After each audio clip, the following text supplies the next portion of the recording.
नमस्कार, मैं हूं संदीप चौधरी। आज सबसे बड़ा सवाल में हम बात करेंगे राजस्थान की, जहां मुख्यमंत्री अशोक गहलोत और उप मुख्यमंत्री सचिन पायलट में थन गई है, तकरार हो गई है, नाक की लड़ाई है, व्यक्तिगत प्रतिस्पर्धा चल रही है। 2 दिन से इस घटनाक्रम में नाटकीय मोड़ भी आए हैं। सचिन पायलट ने कहा 30 विधायक मेरे साथ हैं। सरकार के पास 200 की विधानसभा है राजस्थान में, सरकार के पास खुद कांग्रेस के 107 और निर्दलीय और बाकी दलों को जोड़ लें तो 18 विधायक हैं, यानी कि 125 की संख्या थी। बीजेपी विपक्ष के पास 72 जमा 3 75 विधायक। लेकिन पिछले 2 दिनों में ऐसा लगा राजस्थान भी कहीं मध्य प्रदेश की राह तो नहीं चल रहा है। सचिन पायलट ज्योतिरादित्य सिंधिया तो नहीं बनने वाले हैं। क्या वो भी बीजेपी के साथ चले जाएंगे? क्या सरकार गिर जाएगी? ऑपरेशन लोटस कामयाब हो जाएगा? कांग्रेस ने बीजेपी पर आरोप भी लगाया कि देखिए खरीद फरोख्त कर रहे हैं, मंडी लगी हुई है। 2 दिन पहले स्पेशल ऑपरेशन ग्रुप ने एक एफआईआर दर्ज की, 2 बीजेपी के नेताओं को गिरफ्तार भी किया कि 25 से 30 करोड़ रुपए दिए जा रहे हैं विधायकों को ललचाने के लिए, उन्हें खरीदने के लिए। अब एफआईआर दर्ज हुई तो उसमें मुख्यमंत्री, जो खुद गृह मंत्री हैं सूबे के, और उप मुख्यमंत्री का नाम भी आया। 124B राजद्रोह, सेडिशन का आरोप भी लगा। अब इससे थोड़े और बिलबिला गए सचिन पायलट कि मैं अपनी ही सरकार में, मैं प्रदेश अध्यक्ष, मैं उप मुख्यमंत्री, अब मैं पुलिस के सामने जाऊंगा, मुझ पर राजद्रोह का मुकदमा चलाया जाएगा या आरोप लगाए जाएंगे, उनकी मुझे सफाई देनी पड़ेगी। कोप भवन में चले गए, किसी का फोन नहीं लिया, किसी से बातचीत नहीं की, दिल्ली में आकर ठहर गए। उनके सहयोगी विधायक मानेसर में होटल में थे। बातचीत का सिलसिला चला, फायर फाइटिंग की बात हुई, बीजेपी पर आरोप लग रहे थे। इस बीच कांग्रेस के नेताओं के पास, उनके घर पर और कुछ और लोग, 22 जगह छापेमारी भी हुई। अब कांग्रेस ने कहा कि देखिए इनकम टैक्स का गलत इस्तेमाल किया जा रहा है। लेकिन इस सिक्के का दूसरा पहलू और बड़ा पहलू यह है, यह कांग्रेस में ही क्यों होता है? ये तकरार की नौबत क्यों आई? ये एफआईआर अब क्यों दर्ज की गई, जबकि राज्यसभा के चुनाव हो चुके हैं, 2 सीटें जीत गई, 2 उम्मीदवार विजयी हो गए राजस्थान में। और दोपहर को विक्ट्री साइन बनाते हुए अशोक गहलोत और साथ में अविनाश पांडे, जो प्रभारी हैं कांग्रेस के राजस्थान में, रणदीप सुरजेवाला, अजय माकन, वो वी का साइन बनाते भी दिखे। दावा किया गया सरकार को कोई खतरा नहीं, 109 विधायक हमारे पास हैं और 200 की विधानसभा है, तो जादुई आंकड़ा 101 का मान लीजिए। आरोप प्रत्यारोप चल रहे हैं, इसी की हम समीक्षा करेंगे। पहले बयान सुनिए, कहा क्या जा रहा है, फिर सवाल। हम कांग्रेस पार्टी के सभी विधायकों से यह अपील करते हैं कि कांग्रेस पार्टी की सरकार राजस्थान की जनता की सेवा के लिए निर्वाचित हुई है। व्यक्तिगत प्रतिस्पर्धा वाजिब हो सकती है, पर राजस्थान व्यक्तिगत प्रतिस्पर्धा से बड़ा है। मैं ये मानता हूं कि कभी कभी वैचारिक मतभेद उत्पन्न हो जाता है, जो प्रजातांत्रिक प्रणाली में स्वाभाविक है, परंतु वैचारिक मतभेद पैदा होने से चुनी हुई अपनी ही पार्टी की सरकार को कमजोर करना या भारतीय जनता पार्टी को खरीद फरोख्त का मौका देना अनुचित है, गैर वाजिब है। जहां हरियाली होगी वहीं घोड़े कूदेंगे, तो और अगर सूखे में होंगे तो उन घोड़ों के खुर टूट जाएंगे, ये समझना चाहिए। तो कपिल सिब्बल जी जैसा व्यक्ति जो हर समय कांग्रेस के लिए एक एग्रेसिव एडवोकेट के नाते खड़ा रहता है, उसका अगर ये ट्वीट आना तो कांग्रेस को अपना समझना चाहिए। ऐसे में आज का सबसे बड़ा सवाल, राजस्थान के झगड़े में कौन जीता? और दरअसल क्या झगड़ा खत्म हो गया है या अभी कुछ अध्याय बाकी हैं? और कांग्रेस की लड़ाई खुद से है या बीजेपी से? यह भी बहुत ही अहम सवाल है। चर्चा में मेरे साथ बीजेपी के राष्ट्रीय प्रवक्ता और संगठन का काम संभाला है इन्होंने। जो विधानसभा चुनाव हुए थे दिसंबर 2018 में, राजस्थान में लोकसभा चुनाव में भी राजस्थान में मौजूद थे। के शर्मा मेरे साथ हैं। इसके अलावा कांग्रेस के राष्ट्रीय प्रवक्ता और सेक्रेटरी इंचार्ज हैं राजस्थान के विवेक बंसल मेरे साथ हैं। जाने माने राजनीतिक विश्लेषक अभय दुबे।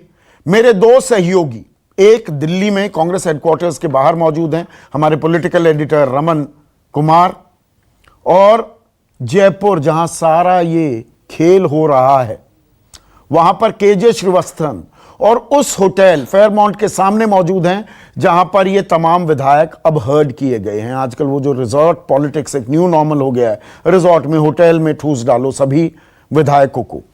और मेरे सहयोगी और हमारे एडिटर इनपुट सुकेश रंजन मेरे साथ हैं। तो सुकेश, पहला सवाल तो ये, लड़ाई खत्म हो गई, ये पूछना या ये अभी सवाल उठाना कि कौन जीत गया, अशोक गहलोत जीते, सचिन जीते, या कांग्रेस जीती, या बीजेपी जीत गई, ये अभी जल्दबाजी होगी या अभी ये पूछना जरूरी है, या अध्याय अभी कुछ और बाकी हैं इस कहानी में, इस स्क्रिप्ट में? नहीं, आपने कहा कांग्रेस जीती क्या, तो एक चीज तो बहुत इस पूरे खेल में इतना समझ में आता है कि कांग्रेस जीती नहीं है, कांग्रेस तो हार गई है। सरकार बच भी जाए, कांग्रेस हार गई है। गहलोत जीत गए हैं, कांग्रेस हार गई है। Time for the Congress to introspect, ये तो बहुत लाउड एंड क्लियर है, इसमें किसी तरह का कोई संशय किसी के दिमाग में होना नहीं चाहिए। क्या यह अध्याय खत्म हो गया है? यह अध्याय खत्म नहीं हुआ है।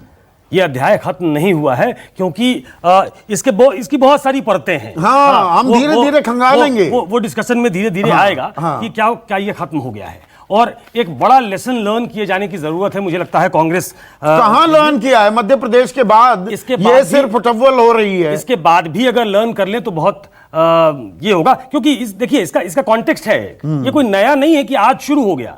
ये जिस दिन से सरकार बनी थी उस दिन से इनर कॉन्ट्रडिक्शन पूरी सरकार में था। भाई 6 साल एड़ियां रगड़ी और एड़ियां घिसाई, सचिन पायलट ने अध्यक्ष थे, कांग्रेस को खड़ा किया, वो सरकार बनाते हैं, मुख्यमंत्री बना दिया जाता है अशोक गहलोत को, वो सोचते हैं कि मेरी भी कुछ चलेगी, नहीं चली, और ये खबरें तो रोज आ रही थी। देखिए, it was waiting to happen, इसलिए मैं कह रहा हूं कि ये नया नहीं है। किसी भी इतने बड़े संगठन में जब आप सरकार चलाते हैं और इस लेवल पे, I think they are hardly on talking terms. एक मुख्यमंत्री और उप मुख्यमंत्री में कम्युनिकेशन गैप इस लेवल का हो जाए कि द सिचुएशन रीच सच ए पास, तो ये आपकी अफेयर्स को दिखाता है कि कांग्रेस में दरअसल चल क्या रहा है, और कांग्रेस में यही नहीं चल रहा। और ये सिर्फ सचिन अशोक गहलोत की बात नहीं है, आला कमान क्या कर रही है? वही मैं कह रहा हूं कि ये the buck will stop at 10 Janpath. Rahul Gandhi now at Priyanka Gandhi also, क्योंकि प्रियंका गांधी भी अब इस पूरे मुहिम में आई हैं। उन्होंने बताया जा रहा है कि दोनों से बातचीत की है और फायर फाइटिंग करने की कोशिश की है। Is it too late? क्या बहुत देर हो चुकी है? हाँ। और ऐसी सिचुएशन में अब जबकि मैं इसको इस तरीके से एनालाइज करूं कि अब जबकि एक एक्सपोज हो चुके हैं सचिन पायलट, वो सरकार टॉपल नहीं कर पाए, उनकी संख्या इतनी ज्यादा नहीं हो पाई, क्या उनके पास अब वो अथॉरिटी, वो मॉरल अथॉरिटी जिसके साथ वो काम कर रहे थे पीसीसी प्रेसिडेंट के तौर पे, डिप्टी सीएम के तौर पे, क्या वो अथॉरिटी अब बचती है या उसको डिमोलिश कर दिया गया? ये बड़े दिलचस्प, ये विक्ट्री साइन किस बात की, विक्ट्री किस बात की? इन्होंने बीजेपी को हराया है। बीजेपी को कैसे हराया है? ऐसी ही विक्ट्री साइन है, मैं इसलिए कह रहा हूं। विक्ट्री साइन मतलब ऐसी है किससे जीत गए? कांग्रेस में लड़ाई हो रही है, हाँ। बीजेपी और आज की बीजेपी, नियो बीजेपी, में बार बार कहता हूं, ये बीजेपी ऐसी बीजेपी है जो चीजों को they just wait to happen, they bounce on it. आप किसी तरीके से आप बीजेपी को कमतर करके नहीं आंक सकते हैं। थोड़ी बहुत भी अगर उनको चांस दिखेगा, और मैं कह रहा हूं कि यह खत्म नहीं हुआ है, इसलिए कह रहा हूं क्योंकि बीजेपी किसी भी दिन अगर वहां सरकार अगर टॉपल करने की स्थिति में हो सकती है, उस दिन बीजेपी ये करेगी। नहीं, बीजेपी पीछा नहीं छोड़ेगी, और बीजेपी क्या धन बल का इस्तेमाल करती है वो भी सवाल पूछूंगा। लेकिन विवेक बंसल, मुझे ये बताइए, ये विक्ट्री साइन किस बात की विक्ट्री साइन? अशोक गहलोत भी वी का निशान बनाते घूम रहे हैं, तमाम आपके विधायक, किससे जीत हो गई आपकी? किससे जीत गए? देखिए कि हमारी जीत उन षड्यंत्रकारियों पे हुई जो अस्थिरता पैदा करना चाहते थे, जो चाहते थे कि ये जो जनता के माध्यम से जो चुनी हुई सरकार है उसको गिरा दिया जाए, मैं ये आपसे बड़ी विनम्रता से एक सवाल पूछना चाहता हूँ। आज एक तरफ तो इस देश में महामारी संक्रमण फैला हुआ है, विषाणु फैला हुआ है, दूसरी तरफ चीन हमारी सीमा पर, सरहद पर हमारे वो आए दिन सेंध भी लगाया हुआ है, कब्जा किया हुआ बैठा हुआ है। ये हमारी प्राथमिकता होनी चाहिए या सत्तारूढ़ दल की ये प्राथमिकता होनी चाहिए? तो घर में दिक्कत किसके हुई? सरकार घर में दिक्कत किसके हुई? सिर्फ फुटबॉल कहाँ हुई? घर में तो दिक्कत आपके थी ना। नहीं, सुनिए, दिक्कत नहीं होती किसी को भी। घर को अगर कोई परिवार है, उसके बेटे को अगर प्रलोभन दिए जाएंगे, उसे ये बताया जाएगा कि तेरे साथ अन्याय हो रहा है, उसको कहीं ना कहीं उसको उत्तेजित किया जाएगा, इन सब उल्हाना दी जाएगी, तो वो परिवार टूट जाता है। इतने कमजोर हैं आपके नेता विवेक बंसल, इतने कमजोर हैं। आपने षड्यंत्रकारी शब्द का इस्तेमाल किया। एक मिनट सुनिएगा मेरा सवाल। विवेक बंसल, एक मिनट सुनिएगा। आपने षड्यंत्रकारी शब्द इस्तेमाल किया। सचिन पायलट षड्यंत्रकारी हैं।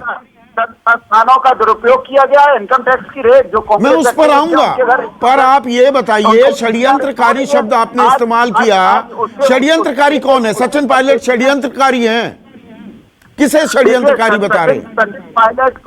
सचिन पायलट के कंधे पर गोली चलाई जा रही है वो, और ये भाजपा की पूरी तमाम। कल हनुमान बेनीवाल विधायकों के घर के सामने गश्त लगा रहे थे कि किस तरीके से उन्हें किसी को संपर्क किया जाए। और ये आज ये प्राथमिकता होनी चाहिए जनप्रतिनिधियों की, जहां जनता तराई कर रही है, जहां मजदूरों को और किसानों को उनको 2 वक्त की रोटी मुयस्सर नहीं होनी चाहिए।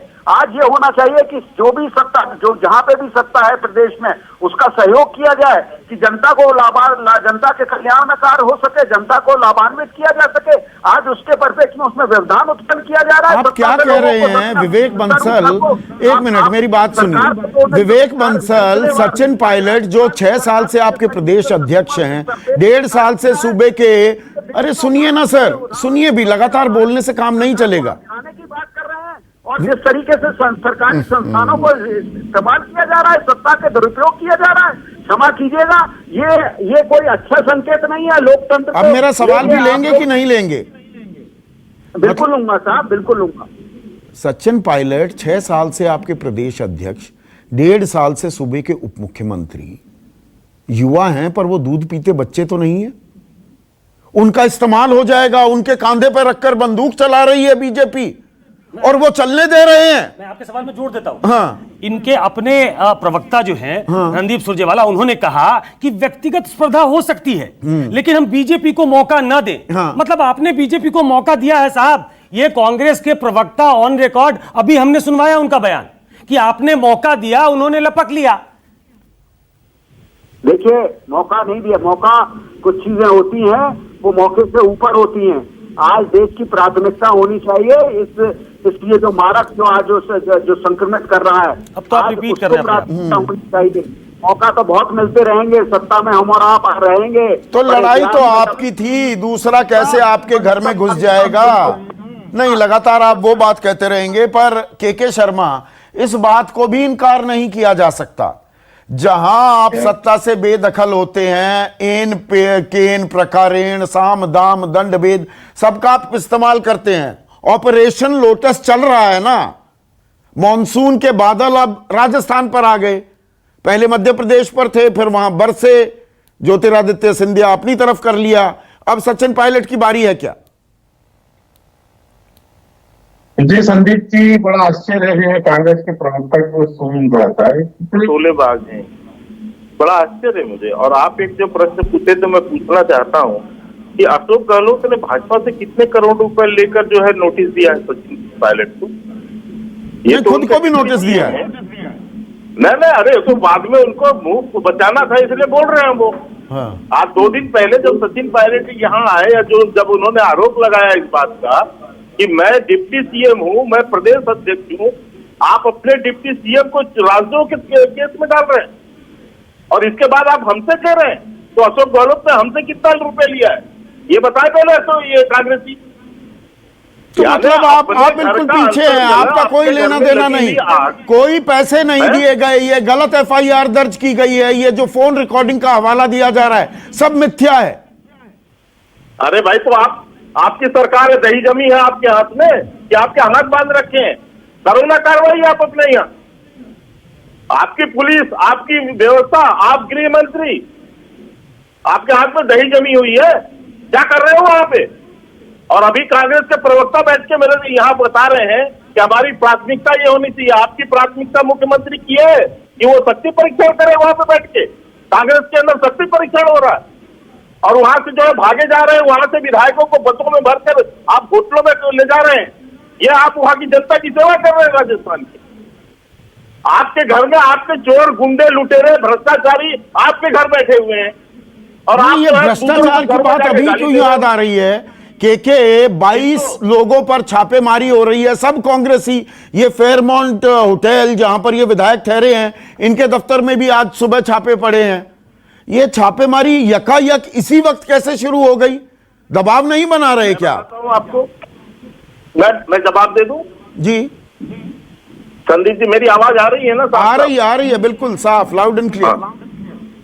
आप एक चीज सुनिए, ये जो मिस्टर जिनके यहाँ छापे पड़े हैं, अभी ईडी का इनसे एक दो सप्ताह पहले ही इनकी जांच वहां पर प्रारंभ हुई थी। 97 करोड़ रुपए के मॉरिशस के माध्यम से जो पैसे आए थे, उसको लेकर उन्होंने, ईडी ने पहले भी इनको तलब किया है। तलब करने के बाद तो मतलब 1 महीने से स्क्रिप्ट तैयार की जा रही थी। एक वो जांच एजेंसी, संदीप जी मेरी बात पूरी होने दीजिए। हाँ। वो एक जांच एजेंसी है। जांच एजेंसी किसके टाइम वो मुहूर्त नहीं निकालती कांग्रेस की तरह, जैसे आज कांग्रेसी मुहूर्त निकाल रहे थे कि 10:30 बजे का मुहूर्त अच्छा नहीं है, 12 बजे मीटिंग करेंगे। वो सुरक्षा एजेंसियां उनको जब, जांच एजेंसियां उनको जब आवश्यकता पड़ेगी, जब उनको को करना है, वो स्वतंत्र है इसके लिए, वो किसी से बाध्य नहीं है। और यदि आपके इतना चौड़ा सीना करते हो कि हमारा कोई लेना देना नहीं है इस मॉरिशस के पैसे से, और नहीं अभी याद क्यों आया? राजीव अरोड़ा हो, महेंद्र राठौड़ हो, ये अभी क्यों याद आ रहा है आपको? सवाल तो ये है ना, वो तो आरटीडीसी के चेयरमैन था राजीव अरोड़ा, सरकार तो 2018 तक आपकी थी जी। आपने बहुमत से लोकतंत्र के माध्यम से जो चुनी हुई सरकार, गोवा हो, कर्नाटका हो, आपके मध्य प्रदेश हो, किस तरीके से आपने उन सरकारों को गिराया है, क्षमा कीजिएगा, ये लोकतंत्र की मान मर्यादाओं वाला की बात नहीं है। और आप के शर्मा रिस्पॉन्ड कीजिए, क्रॉस टॉक में बात नहीं हो पाती। मैं जवाब देता हूँ। हाँ, विनोद बंसल जी के मुझे लगता है कि उम्र से 60-65 साल के तो होंगे ही। इतना समझ लें कि आप अपने गिरबान में झांक के देखिए, 356 लगाकर कितनी सरकार आपने गिराई है इस देश में? सैकड़ों से ऊपर सरकारें गिराई है। नहीं, ये विषयांतर हो जाता है फिर। ये तू मैं किसने 356 लगाया, किसने नहीं। 1 मिनट सिर्फ के स्क्रीन पर। के मेरा सवाल बड़ा सीधा, बिल्कुल सीधा सवाल पूछ रहा हूं। सचिन पायलट का स्वागत है क्या बीजेपी में?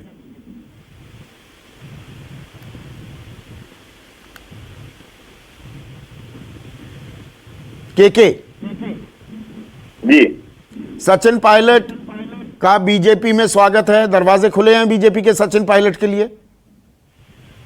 ऐसा है संदीप जी, अभी ये कोई विषय नहीं है। विषय ये है कि आज ये जो आपस में वहां जो इनकी धमाकस्ती चल रही है, ये राजस्थान को की जनता के साथ न्याय करे, उनके हित में काम करे ये सरकार।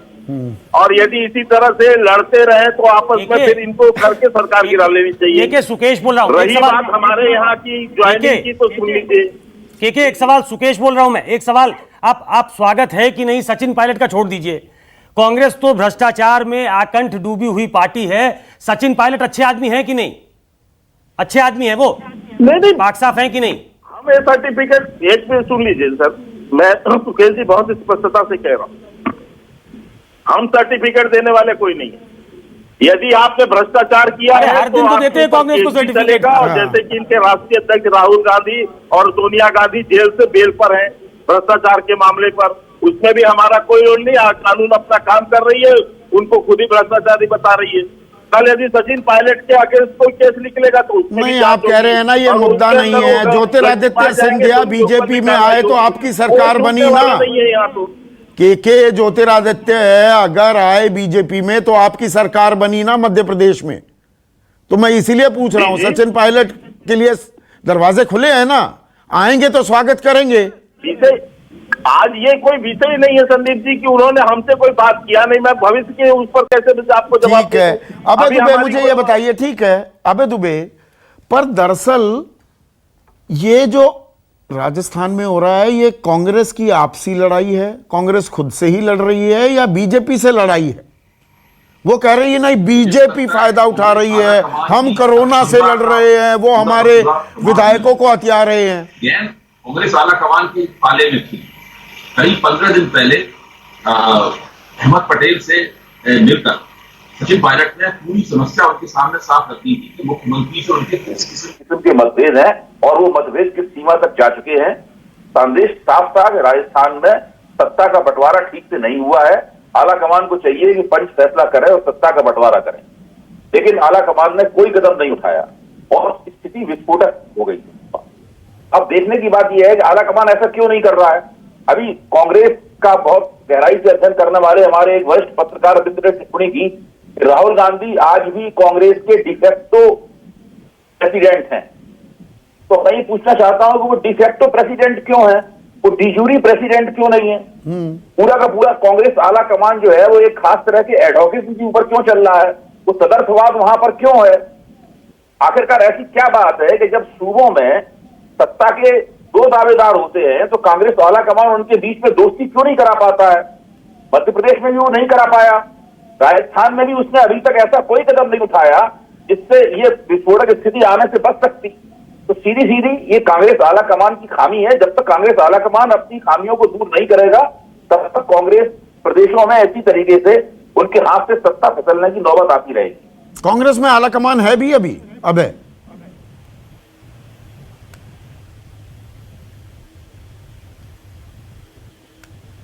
अबे सवाल आपसे था, कांग्रेस में आला कमान है भी? सुकेश आप रिस्पॉन्ड कीजिए। नहीं, जिस तरीके से मैं तो उसको और पीछे ले जाता हूं। सिंधिया का घटनाक्रम अभी हुआ, सचिन पायलट की स्थिति पार्टी में क्या हो गई आपको मालूम है। तेलंगाना और आंध्र प्रदेश में क्या हुआ, जगन चले गए, वहां तीसरे चौथे नंबर की पार्टी हो गई। 2004-2009 की सरकारें बनी जो यूपीए की, वो आंध्र प्रदेश की बिना पर 10 साल तक जिस प्रदेश में कांग्रेस की प्रचंड बहुमत वाली सरकार थी, यूपीए में जो सरकार, यूपीए की सरकार जो 10 साल यहां चली, जिसमें सबसे ज्यादा भागीदारी आंध्र प्रदेश की थी, उस प्रदेश में कांग्रेस की स्थिति ऐसी हो गई है कि वो चौथे नंबर की पार्टी है, क्योंकि वो जगन मोहन रेड्डी को टैकल नहीं कर पाई। चले जाइए नॉर्थ ईस्ट, हेमंत बिस्वा शर्मा क्या हुआ। हाँ। चले जाइए त्रिपुरा, वहां के अध्यक्ष का क्या हुआ। चले आइए बिहार, अशोक चौधरी जेडीयू में चले गए, पीसीसी प्रेसिडेंट थे वो। कांग्रेस के प्रेसिडेंट दूसरी पार्टी में चले जाते हैं। चले जाइए झारखंड, अजय कुमार पीसीसी प्रेसिडेंट थे, आम आदमी पार्टी में चले गए। हाँ। ये लंबी चौड़ी और मतलब ये इतनी हास्यास्पद स्थिति है जो सबसे चुनाव से ठीक पहले अशोक तंवर को हटा दिया जाता है। मतलब ऐसी स्थिति जिसमें आप देखेंगे कि जो शीर्षस्थ प्रदेश का जो नेतृत्व, एक जमाना था कांग्रेस में कि पीसीसी प्रेसिडेंट और चीफ मिनिस्टर करीब करीब एक दर्जे के लोग होते थे। पीसीसी प्रेसिडेंट की आनक होती थी, उसकी पूछ होती थी, उसकी एक अथॉरिटी होती थी, वो इरोड कर दी गई है। वो इसलिए है क्योंकि ये अथॉरिटी नीचे तक परकोलेट करके जाती है। शायद ऊपर जो है वो उस तरीके का स्ट्रांग एक लीडरशिप दिखाई आज की तारीख में नहीं दे रही है। वो हर आदमी बाहर निकलना चाहता है, वो बीजेपी की तरफ देखता है। बीजेपी प्रचंड बहुमत के साथ हर जगह सत्ता में आ रही है तो वो बीजेपी की तरफ अपना रुख करता है। कांग्रेस को सीरियसली इसलिए मैं कह रहा हूं कि इंट्रोस्पेक्ट करने की जरूरत है। मैं गिना सकता हूं। विवेक बंसल, गलत सवाल तो नहीं पूछ रहा हूं, आला कमान है भी कांग्रेस में? देखिए, आला कमान क्या, हमारे पास संगठन है, नेतृत्व है और वो उसका श्रवण भी करता रहता है क्या हो रहा है क्या नहीं हो रहा है। देखिए, जब तीन चीजें हैं, हर पार्टी का अपना एक समय आता है, ऊंचाई पर आती है, नीचे समय चक्र का पहिया घूमता रहता है। हाँ। आप ये कहें कि भाजपा, आप याद करिए 1984 में 4 MP थे, तो कोई वक्त बदलता रहता है। आज भाजपा की बात नहीं कर रहा हूं मैं, कांग्रेस की बात कर रहा हूं विवेक बंसल। मेरा सवाल बड़ा सीधा है। अच्छा मुझे ये बताइए, हिमंता बिस्वा शर्मा की वक्त नहीं मिला राहुल गांधी से मिलने का, तो इसलिए पार्टी छोड़ दी। ज्योतिरादित्य सिंधिया से बातचीत कोई नहीं हुई, केसी वेणुगोपाल ही बात करते रहे। अब सचिन पायलट से भी क्या राहुल गांधी की सोनिया गांधी की बात हुई है? मेरा सवाल बिल्कुल सीधा है। कमरा दिया गया, उनके साथ साझा करने का कमरा दिया गया, उनको जितना महत्व, मैं भी जितना संगठन का मेरा अनुभव है, शायद उनको जितना महत्व पार्टी में शायद राहुल गांधी जी के बाद उनको ही दिया गया हो। पर जब आदमी की महत्वाकांक्षा बहुत चरम पर हो और तो वो आदमी या जिस आदमी को अपने बारे में गलतफहमी हो कि वो संगठन से बड़ा है, तो इस तरीके की बातें खूब ये गलतफहमियां कांग्रेस में युवा नेता ही क्यों पाल रहे हैं कि हमें दबोचा जा रहा है, हमें दबाया जा रहा है? आप ये कहें कि दोषारोपण संगठन पे या संगठन के नेतृत्व पे, देखिए आज आदमी फास्ट रिजल्ट चाहता है। अगर मुझे मुख्यमंत्री बनना है तो या तो मेरी अगर अभिलाषा बहुत तगड़ी है तो मैं संगठन बहुत जल्दी उससे विमुख हो जाऊंगा और इधर उधर आई वुड ट्राई टू। नहीं, आप देखिए बौद्धिक बातें ज्यादा कर रहे हैं। मैं बिल्कुल जमीनी हकीकत से जुड़ी आपसे बातें पूछ रहा हूं, और जो सवाल पूछ रहा हूं ना, 1 मिनट, विवेक बंसल, कि क्या आला कमान है भी? अब खबर यह आ रही है कि प्रियंका गांधी, देखिए इस वक्त की बड़ी खबर है, प्रियंका गांधी वाड्रा सचिन पायलट और अशोक गहलोत से बात कर रही है। मतलब अब प्रियंका ने कमान संभाली है, पर प्रियंका तो महासचिव हैं, खास जिम्मेदारी उन्हें उत्तर प्रदेश, वो भी पूर्वी उत्तर प्रदेश की दी गई है, अब पूरे उत्तर प्रदेश को भी संभाल रही हैं। रमन, मुझे यह समझाइए, अब प्रियंका को कूदना पड़ा है, सीधे राहुल या सोनिया गांधी क्यों नहीं कंट्रोल कर रहे सिचुएशन को? वो बात करें, आमने सामने बिठाएं और जो भी दिक्कतें हैं, जो भी व्यक्तिगत प्रतिस्पर्धा है, उसको खत्म करने की कोशिश करें। यह क्यों नहीं हो पाता है? संदीप, आप जिस डिस्कशन में बैठे हैं उसमें विवेक बंसल भी बैठे हुए हैं, और विवेक बंसल गवाह हैं इस बात को लेकर कि जिस वक्त राजस्थान में मुख्यमंत्री का चुनाव किया जा रहा था तो कितनी मशक्कत हुई थी सचिन पायलट की दावेदारी को खारिज करने के लिए। उसी दिन से उनके मन में इस बात की टीस है कि वो उस वक्त उन्होंने मुख्यमंत्री प्रदेश अध्यक्ष का पद संभाला था और राहुल गांधी ने उन्हें भेजा था, और जब सत्ता में आई तब उनके मुख्यमंत्री की दावेदारी को नज़रअंदाज कर दिया गया। ऐसे 4-5 मांगे और 4-5 आरोप उनका है सचिन पायलट का, जो कि उन्होंने कांग्रेस आलाकमान को लगातार अवगत कराते रहे। उनसे मुलाकात क्यों नहीं कर रहे? प्रियंका गांधी मिल रही है, राहुल गांधी क्यों नहीं मिल रहे? मैं सीधा सवाल पूछ रहा हूं। देखिए, आपको भी मैं सीधा सवाल का जवाब देना चाहता हूं कि राहुल गांधी से उन्होंने अभी तक कोई टाइम नहीं मांगा है, प्रियंका गांधी से कोई टाइम नहीं मांगा है। जब ज्योतिरादित्य सिंधिया ने बगावत की थी उस वक्त भी ये बात चली थी कि ज्योतिरादित्य सिंधिया से राहुल गांधी की मुलाकात नहीं हुई, लेकिन राहुल गांधी ने बयान दिया था, ऑन रिकॉर्ड बयान दिया था कि कुछ लोग ऐसे हैं जिनकी एंट्री मेरे घर में बिना अपॉइंटमेंट के है और उसमें ज्योतिरादित्य सिंधिया हैं। उसी तरीके सचिन पायलट का नाम दिया था कि उनको किसी अपॉइंटमेंट की जरूरत नहीं पड़ेगी। अभी वो आपसे 1 मिनट ये पूरी कर लें, फिर मैं आपसे एक सवाल पूछना चाहूंगा इस बारे में। रमन, पहले बात पूरी कीजिए।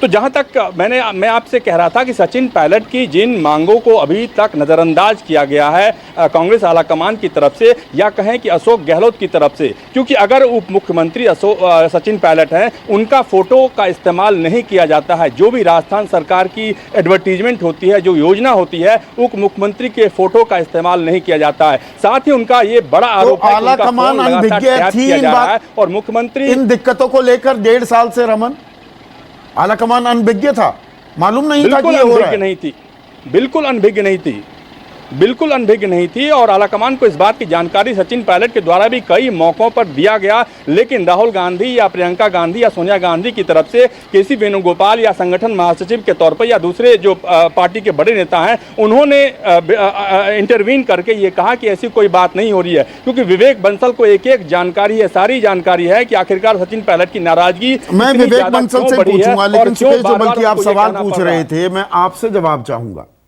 इस पर।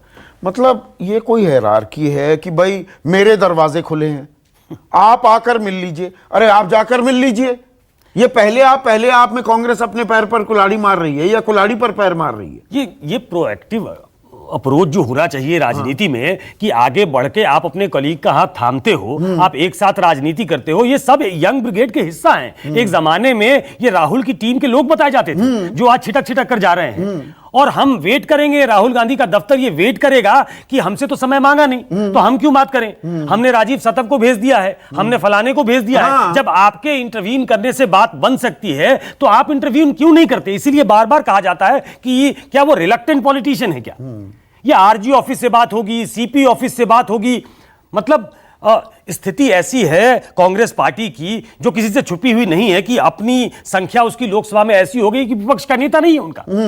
हर प्रदेश में उनकी शक्ति कमजोर होती जा रही है। लेकिन मामला वही पुराना चल रहा है कि सीपी ऑफिस में समय मांगिए, आरजी के ऑफिस में समय मांगिए, उनके लोग आपको समय देंगे। अगर ये इंट्रोस्पेक्शन भी अभी भी नहीं करना है फिर तो कोई बात ही नहीं है। ये कांग्रेस का अंदरूनी मसला है। कहेंगे रमन कह रहे हैं आप पूरी बात जानते हैं, मतलब आपस में मिल नहीं सकते, जानकर अनजान बना हुआ था क्या पूरा कांग्रेस का ढांचा। नहीं, देखिए ऐसा है, समय समय पे जो भी उनकी व्यथाएं सामने आती थी उनको निस्तारण भी किया जाता था। वार्ता कोऑर्डिनेशन समन्वय समिति थी और अभी भी 6 तारीख को समन्वय समिति की प्रस्तावित तारीख थी, पर उस पर सचिन पायलट साहब की तरफ से ही उसको स्थगित किया गया और उसमें यही सब मुद्दे सब उसमें विमर्श होना था, उसमें इन सब पर चर्चा होनी थी। पर लेकिन उनकी तरफ से उसको, जैसा मैंने कहा कि वो तारीख जो है वो मैच्योर नहीं हो पाई और इसी बीच चूंकि ये सब साजिश चल रही थी, जो भी उनकी स्कीम थी या जो भी था वो सब चल रहा था, उसके तहत ये सब नहीं हो पाया। और जहां तक आपने कहा बिल्कुल सही बात है कि आदरणीय राहुल गांधी जी से इनका सीधा संवाद होता है, आदरणीय श्रीमती प्रियंका गांधी जी से इनका संवाद होता है, राज्यसभा चुनाव के परिप्रेक्ष्य में आदरणीय कांग्रेस अध्यक्षा ने इनसे वार्ता की थी और इन्होंने आश्वस्त किया था। तो ऐसा नहीं है। और जहां तक आप बात कर रहे हैं कि इनके लिए अपवाद किया गया, कोई भी प्रदेश अध्यक्ष 3 साल से ज्यादा नहीं रह पाता। 6 साल से प्रदेश अध्यक्ष थे, उप मुख्यमंत्री थे, महत्वपूर्ण पोर्टफोलियो था इनके पास। तो थोड़ा देखिए, समय राजनीति में संयम बड़ी तो बहुत बड़ी चीज होती है। प्रदेश अध्यक्ष 3 साल से ज्यादा नहीं रह सकता, राष्ट्रीय अध्यक्ष कितने साल रह सकता है। अभी उम्र के हिसाब अगर 2-4 साल अगर सब्र से काम करते, उनको भी अनुभव होता, तो क्या ये विधायकों की भी आप सब्र एक मिनट, अभी उन पर आऊंगा। सब्र की बात कर रहे हैं, पर 1 मिनट के बीजेपी से भी सब्र नहीं हो पाता है क्या। मतलब सरकार हथियानी है, कैसे ना कैसे, वो गोवा हो, वो कर्नाटक हो, महाराष्ट्र में शपथ ग्रहण हो, मतलब आपकी भी राजनीति लगातार चालू आहे। नहीं संदीप जी, आप मुझे एक चीज बताइए कि जब आपके लोग मिलकर सरकार में, इनके लोग ही आपस में लड़ रहे हैं, झगड़ रहे हैं, एक दूसरे पर विश्वास नहीं कर रहे हैं। अभी एक आपने अच्छा प्रश्न किया था कि केंद्र के नेतृत्व की बात, वास्तविक स्थिति क्या है। केंद्र का नेतृत्व जो आज इनका है वो पूरी तरह से अविश्वसनीय नेतृत्व है, ऐसी निकम्मी नेतृत्व है जो देश हित में तो बात करता ही नहीं और इसके अलावा पार्टी हित में भी नहीं बोलने को तैयार होता। आज उनके जो ये युवा ब्रिगेड है कि इस बात की आज जो गणना कर रहे हैं कि चीन में इसका क्या स्टैंड है, कोविड-19 को लेके इनका क्या स्टैंड है, जम्मू कश्मीर धारा 370 यही तो आपसे सवाल है। आप उल्टा सवाल पूछने लगे के आपको मालूम है कि सवाल आपसे पूछा जाएगा, आप पहले ही वो सवाल उठाने लगे। भविष्य अंधकार में दिखेगा या नहीं दिखेगा। ना के आप तो कह रहे थे कोरोना का, 1 मिनट सुनिए ना, आप कह रहे थे कोरोना का कर्व फ्लैटन हो जाएगा, अलग अलग दावे, 18 मई को हो जाएगा, वीके पॉल से कहलाया, वैक्सीन आ जाएगा 15 अगस्त तक। चीन के बारे में आप कितनी अंदर आया, चीन क्यों आया, कोरोना का संक्रमण लगातार बढ़ता क्यों जा रहा है, मंदी की मार हम क्यों झेल रहे हैं, उन पर बात करने की जरूरत नहीं। आप सरकार बनाने में मशगूल हैं, आप पूरा नैरेटिव बदल देते हैं। संदीप जी मैं जवाब दूंगा। हाँ। मैं जवाब देना चाह रहा हूं संदीप जी, हम चाहे चीन का विषय हो चाहे कोरोना का विषय हो, सरकार पूरी तरह से एक्टिव होकर काम कर रही है, लेकिन विपक्ष क्या कर रहा है इस बात को लेकर मैंने दूसरी तरफ पॉइंट आउट किया। मैंने कहा कि विपक्ष जो बयानबाजी कर रहा है वो बयान उनके ही लोगों को हजम नहीं हो रहा है। उनको ये लग रहा है कि हमारा नेता तो हमारी और लुटिया डुबो रहा है। इस समय हमको बयान कुछ और करना चाहिए, हमें सरकार के साथ किस तरह खड़ा होना चाहिए। तो वो अपनी जब जो जनता की जो सोच है, जनता की जो समझ है, यदि उसके अनुरूप उसके बयान नहीं होंगे तो ये युवा नेता तो हरासी होंगे। पर क्या ये बात मानेंगे कि राजस्थान में आपका ऑपरेशन लोटस फेल हो गया? राहुल गांधी के बयान का विरोध किया था, के सिंधिया ने किया था, हुड्डा साहब ने किया था, अमरिंदर सिंह जी ने किया था, ये सब नेताओं ने इनका विरोध किया और उसके बावजूद ये वापस नहीं हुए। के ऑपरेशन लोटस फेल कर गया आपका राजस्थान में? नहीं, हमने कोई ऑपरेशन नहीं चलाया संदीप जी। बिल्कुल, ये आप इनके लड़ाई का, इनके अंतरकला का ठीकरा हम पर मत छोड़िए। चलाया तो था, इनके घर की लड़ाई के लिए चलाया तो था, आपने राज्यसभा के चुनाव भी के समय भी चलाया था, के फिर से चलाया है। ऐसी गलतफहमी नहीं, ये मैं आपको बता दूं कि हमने कोई ऐसा कोई कार्रवाई नहीं किया। ये इनके घर की आपस की लड़ाई है, इनके घर के आंतरिक कलह है। झारखंड की सरकार सेफ है ना? तो सरकार बनी थी, ये दरार थी और ये दरार अब चौड़ी हो गई है।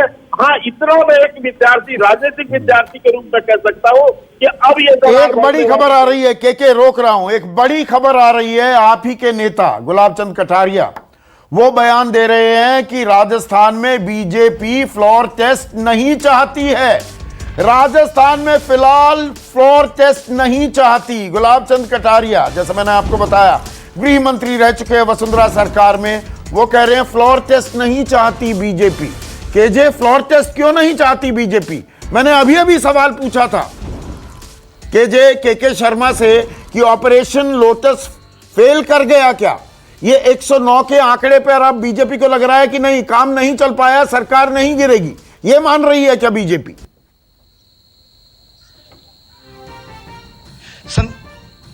संदीप जी, बिल्कुल देखिए, ये शुरुआत से यही हो रहा था। बीजेपी इस पूरे मुद्दे पर खामोशी के साथ देख रही थी। उसकी कोशिश ये थी कि सचिन पायलट कितने विधायकों को तोड़कर अपने साथ खड़े होते हैं, उसी के बाद बीजेपी शुरुआत करने वाली थी। यही कारण था कि सचिन पायलट ने जब कल अपनी सरकार के अल्पमत में होने की बात कही तो बीजेपी के नेता चुप थे और अब तक इस बात को लेकर चुप्पी साधे हैं। वरना अब तक बीजेपी कहती थी कि सरकार अल्पमत में आ चुकी है, उन्हें फ्लोर टेस्ट करना चाहिए, न तो राज्यपाल से जाके वे मिले, नहीं इस तरह की डिमांड कर रहे हैं। जहां तक कटारिया साहब की बात है, गुलाब चंद कटारिया प्रतिपक्ष के नेता भी हैं, उन्हें अच्छी तरह गुणा भाग गणित राजनीतिक समीकरण पता है कि इस वक्त बीजेपी सरकार बनाने की स्थिति में नहीं है। लेकिन सबसे बड़ी जो बात इस पूरे डिस्कशन में मैं भी काफी देर से सुन रहा था, उसमें एक बात निकलकर सामने आई कि राजस्थान में जिस नेता पर सत्ता और संगठन में तालमेल बनाकर आगे बढ़ने की जिम्मेदारी थी, उसी के कारण यह पूरा राजनीतिक संकट भी यहां पर खड़ा हुआ है। एक महीने में दूसरी बार यदि मुख्यमंत्री अशोक गहलोत को अपने सभी विधायकों की बाड़ेबंदी करनी पड़ रही है, एक महीने में दूसरी बार, क्योंकि राज्यसभा चुनाव के दौरान भी 13 दिन तक होटलों में रखा था, अब अनिश्चित काल के लिए फिर से इसी होटल में लाकर रख दिया है।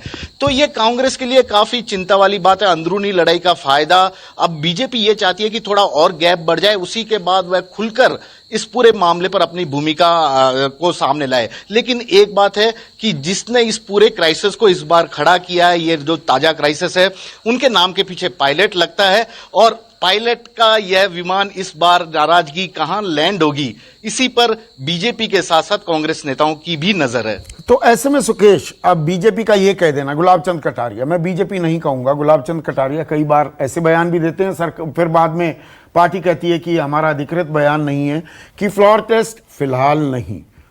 इसमें मैं ये जोड़ दूं तो क्या मतलब सचिन पायलट दरअसल अजित पवार साबित हुए हैं, ज्योतिरादित्य सिंधिया नहीं। अजित पवार की तो बाकायदा शपथ करवा दी थी कि इतने लोग ले आएंगे, वो नहीं ला पाए। सचिन पर भी अजित पवार की तरह दाम लगाया, नहीं ला पाए लोग। कल से राजनीतिक हलकों में ये चर्चा है, अगर आप इसे बात करें और कांग्रेस के अंदर भी बात करें तो, और कांग्रेस क्या बीजेपी के भी कुछ लोग कह रहे हैं कि he is got on the wrong foot today this time, क्योंकि नंबर्स नहीं है उनके पास। बीजेपी प्ले में तभी आती है, जादूगर के खेल में फंस गया। बिल्कुल, बीजेपी प्ले में तभी आएगी जब आप वहां सरकार गिराने की स्थिति में होंगे, टॉपल हो जाएगी, तभी आप प्ले में आते हैं, और नहीं तो आप एक्सपोज होंगे, क्योंकि अब हर तरफ ऐसा हो गया। आज सुरजेवाला का बयान देखिए आप, उन्होंने 2-3 चीजें बिल्कुल साफ कर दी कि आपके लिए मतलब आपके बिना भी सरकार चलेगी। बिल्कुल, पहली बात।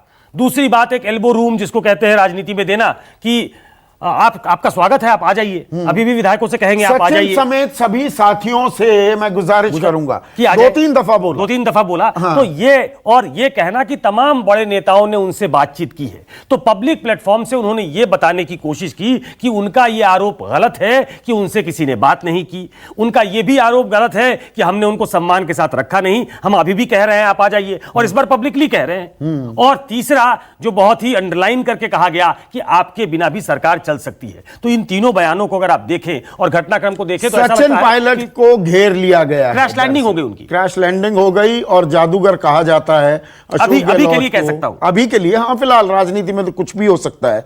लेकिन एक और अहम सवाल निकलता है इस पूरे ड्रामे में, इस घमासान में अबे दुबे, और वो ये कांग्रेस में ये युवा पीढ़ी बनाम पुरानी पीढ़ी, old guard versus the young Turks, ये लड़ाई में एक और कड़ी जुड़ी है। ये ओल्ड गार्ड पीछा छोड़ने को, सत्ता की कुर्सी मलाई छोड़ने को तैयार नहीं है।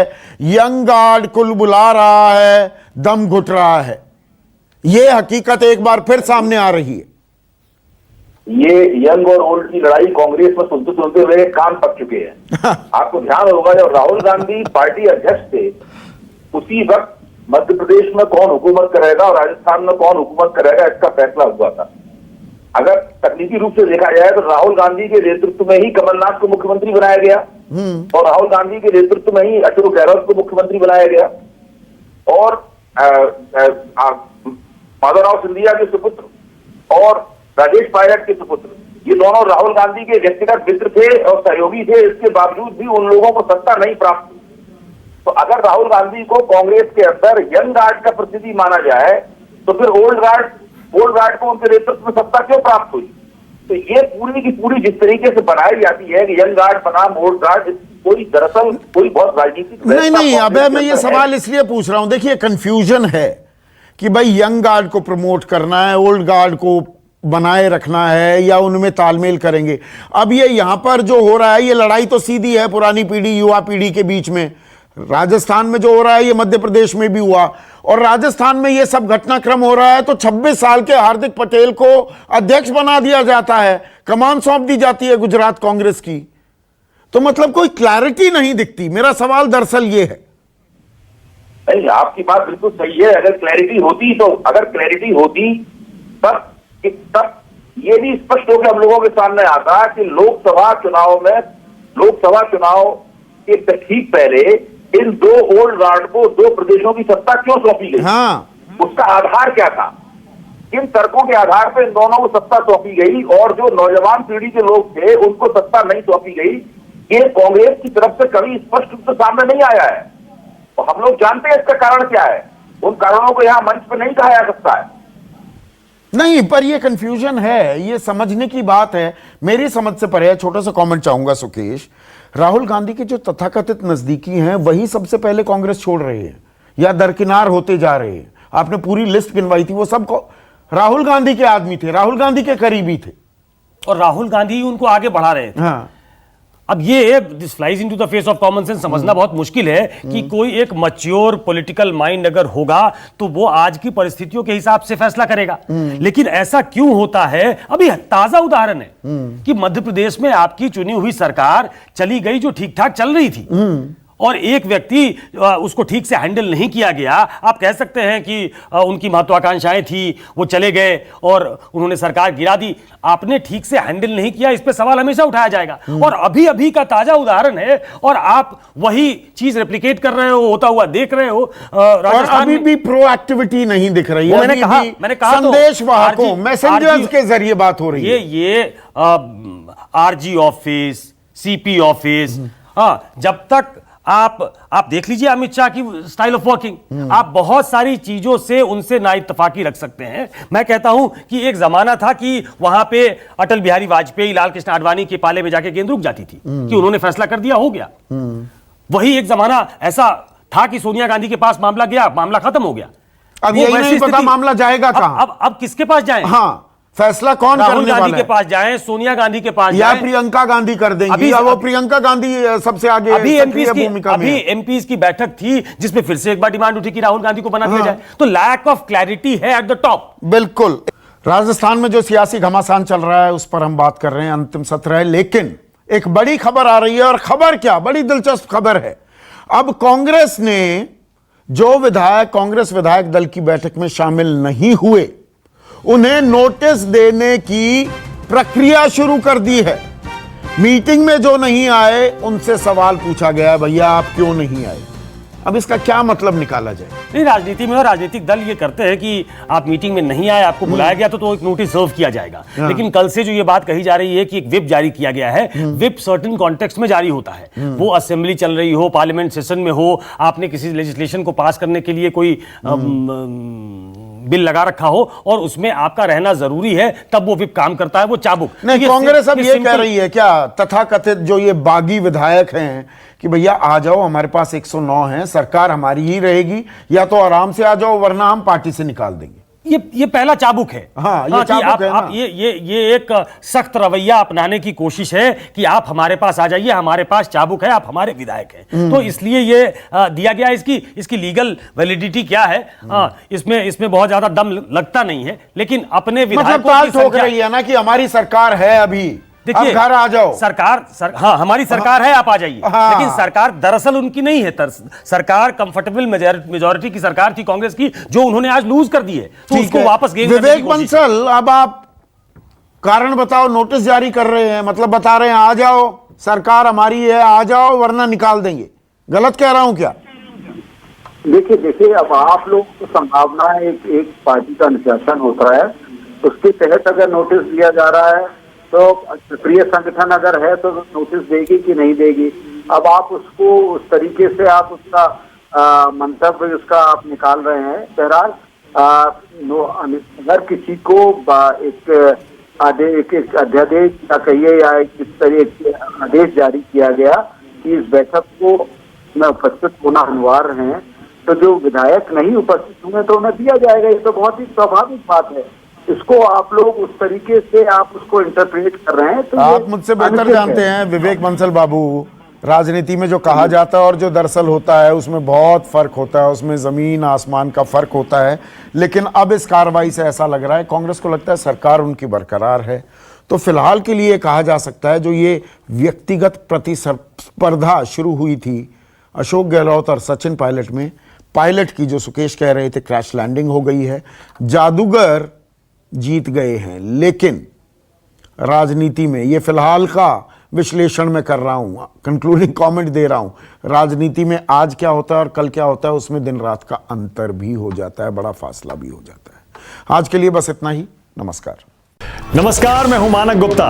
अगर आपको हमारा ये वीडियो पसंद आया हो तो इसे लाइक और शेयर जरूर करें, और हां, हमें सब्सक्राइब और फॉलो करना ना भूलें ताकि आप देश और दुनिया की कोई खबर मिस ना करें। तो जुड़े रहिए हमारे साथ और देखते रहिए News 24।